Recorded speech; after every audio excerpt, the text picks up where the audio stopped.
As an engineering student, I'm required to do a design project. The different departments in the university decided that it would be a good idea to do a cross-discipline project to get engineers working with design students and creative arts students. So this is where this project was sort of born from.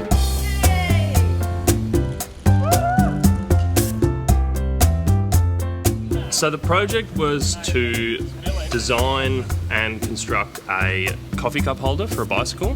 A large requirement of it was obviously we had to work with AMA.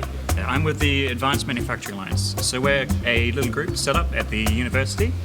We have the world's first light-speed metal 3D printer, and we also work with some plastic printing as well. So we were sort of brought on board to bring some advanced manufacturing, some future technologies into this little project.